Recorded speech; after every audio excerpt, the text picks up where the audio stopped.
Welcome back to Sunday Politics. Now let's move on to another conversation.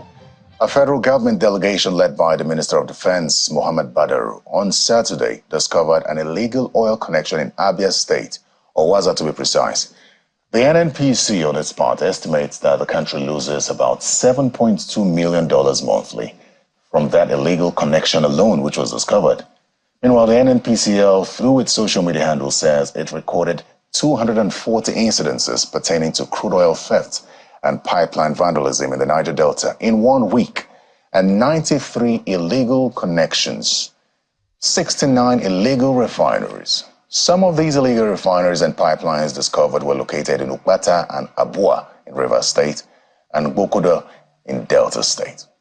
Illegal refineries, as much as we know, simply translate into severe economic losses for the nation, and that is what successful administrations have been trying to address. But the question is, why has it proven almost impossible to stop illegal refining of crude in the country?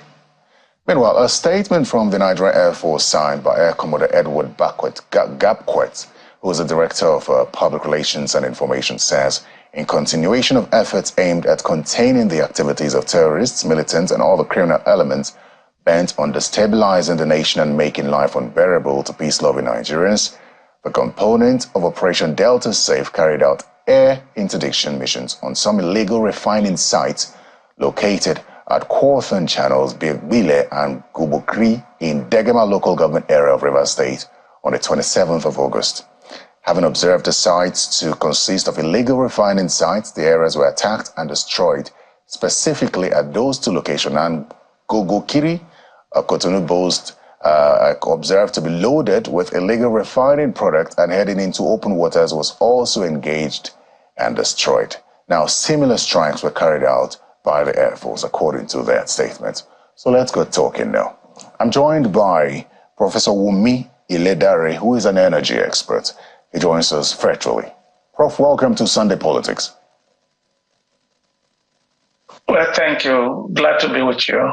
Good evening. Good evening to you as well. Now, illegal refineries discovered in Delta State, Prof. We have illegal connections discovered, seizures being made, all these happening at once. What does this tell you about the energy sector? Well, it's so unfortunate. You cannot isolate one sector for the others. The economy is interconnected, and once there's a dysfunctional behavior in one, it affects the other part of the economy. So you could, just like if you have a hurting finger, even the smallest of your finger, the whole body aches, and we can see the implication over the years. All these illegal activities are really doing to the Nigerian economy. Prof, all these discoveries, there are concerns as to why they have persisted. Some say that it's basically because of lack of prosecution. Do you agree? Well, when you tolerate criminality in a society, you remember there was a time in this country in which armed robbery was actually very prevalent. And because of the consequences of being captured, it went away. To me, I think we have tolerated a lot of criminality when it comes to this particular oil and gas sector. I think we do not understand the implication of that. There are two components to it. One, the first one is asset insecurity, which is having a lot of implication on investment. The second one is life insecurity, and that makes recruiting competent people to come and work a little bit more difficult. Security is an important component of a global competitive industry like the oil and gas sector. I wonder why we're not having quite a lot of investment flow. Let me say again, we cannot continue to reward criminality. And this is where even community responsibility becomes so important. But if you have communities that are literally betting and abating this type of activities, it will take community to report illegality the moment they are discovered. Perhaps then maybe we need to look at our security personnel To what extent are they compromised? It's just impossible for somebody to build a pipeline for that many years and nobody is able to detect it, and they're just detecting it now. Something is just wrong somewhere, and it's... Hello? I think we may have... Prof. Okay. We lost your last statements, Prof. I think you got interrupted by a call or something.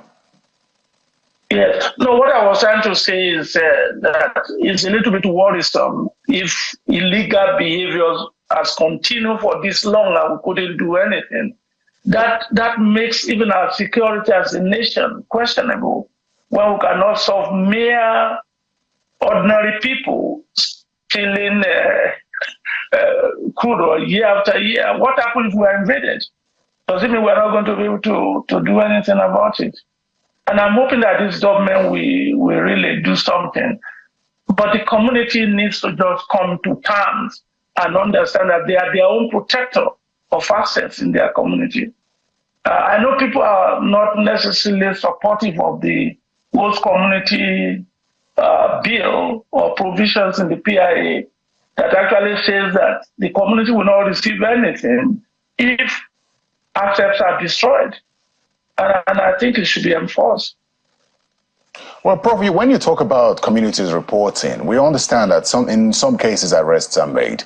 But compared to the magnitude of oil thefts and the arrests and perhaps prosecutions, which we almost don't hear about, some say that we should probably have an agency that is saddled with the responsibility of prosecuting crude oil thieves. Do you agree to that, just as we have with financial crime? Well, listen, let's go and try to evaluate the financial crime and see how much they've actually accomplished over the years. In fact, it has become more or less true. And I don't think creating another agency will solve the problem. Let us empower the people that are being saddled with the responsibility. And I think, and I'm going to use a term that I use frequently, when you continue to base nearly every appointment you have to manage agency on political expediency, their deliverability will be impeded. You need to think in terms of getting the right people to head some of those agencies. So creating another agency will not necessarily solve the problem. You just need to empower the current one and make sure that they are selected on the basis of competence, and let go all of this idea of geopolitical requirements. Political expediency will not give you the type of people that have a transformational mindset to solve some of these problems, in my opinion. Let me throw the same question to Senior Advocate of Nigeria, Kayode Adeluola, with regards to addressing the issue of crude oil theft as it concerns prosecution. Do you agree with Prof that we do not need an agency, specific agency saddled with the responsibility of prosecuting oil thieves? Let's face it, we already have laws to take care of those who steal. Stealing anything for that matter. Whether it's oil theft, they are stealing a car or what have you. And if the police will do the investigation, all the agencies will do the proper investigation, and they will be prosecuted in the law courts, they will go to jail. But we must have enough desire to achieve those objectives. But then there's also that allegation of culpability against the security agencies. That's exactly what I just said. We have to have the desire to achieve the end of justice. So if you have culpability, that means there's a break in the chain. And those are the people you need to deal with. Why should we have security agencies acting in connivance with thieves? Now, if you act in connivance with a thief, you're just as much a thief as he is. So we shouldn't have thieves in our security agencies. So that's the point I'm making. Very well, then let's look at the federal government handling of the issue of illegal refineries. Now, Prof, illegal refining, crude oil theft, the federal government has decided, at least from the last administration, to have some form of collaboration with private security outfits. That's been criticized considering the caliber of the people involved. But in all, how do you assess the federal government's handling of this matter? Does it show the resolve of the federal government to bring an end to oil theft in the country? Well, let me quickly talk about refinery economics, and you are going to see the reason why illegal refineries are literally booming. And I've had people talk in terms of legalizing them. The principal cost affecting profitability of refinery is the cost of crude. And then you have all of these people getting crude for free, and even in the process, destroying the environment. There's no basis to even think about letting somebody, stealing somebody's assets to get scot-free. They should pursue them, arrest them, and put them in jail. Then you are going to see this thing will stop. The only reason why illegal refinery is profitable is because they are not paying for the crude. Apart from that, if you look at the components of the refineries and even look at taxes, look at distribution margin, transportation costs, what is left in refinery is just bare surviving. But let me again agree with the senior advocate. I don't know how much you are familiar with the Pipeline Act, which actually makes it a death penalty if you are found wanting breaking a pipeline transporting crude. To what extent has it been enforced? So again, the federal government has to actually let go of these security issues within the state and let the state take care of some of these issues because they know themselves and they can easily handle it more than imposing somebody from the center to actually enforce this type of thing. I think this is where, and I know this is inside politics, we may need to go back to this federal constitution and revamp it and go back to federalism, in my opinion. So every state will be responsible to take care of the security in its own, unless they invite the federal government to come and participate. When I was growing up, if I can tell you, if I live in a community and I'm living above my means, my community will not even allow somebody else to marry from my community. I think the system in itself has been polluted. Our value system has collapsed, and we must find a way to revamp it. And it's not going to be the politician that will do it. This is where even religious organizations should come to term and educate the polity so that people can become more morally responsible for their neighbors. What we have now is more or less extremely primitive. Even in our governance system, people cannot provide security for people's assets. We need to go back and rekindle, rebrand, and restructure our security forces. Prof, just as we round off this conversation, with regards to finding solutions to this issue of illegal refining of crude, the Independent Petroleum Marketers Association of Nigeria believes that a partnership between the federal government and these illegal oil refiners could yield results and sort of address the matter. And it points to one thing. You recall the issue with illegal mining in the north, which many believe that the artisans there, the illegal miners, should be absorbed into the system, and that could address it. Do you agree with that?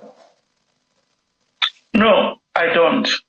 I don't, because illegal refinery is crude, doesn't have the technology. Now you could try to get them and train them, and that's the essence of introducing what we call modular refinery. Crude technology is not efficient. It does not allocate resources efficiently.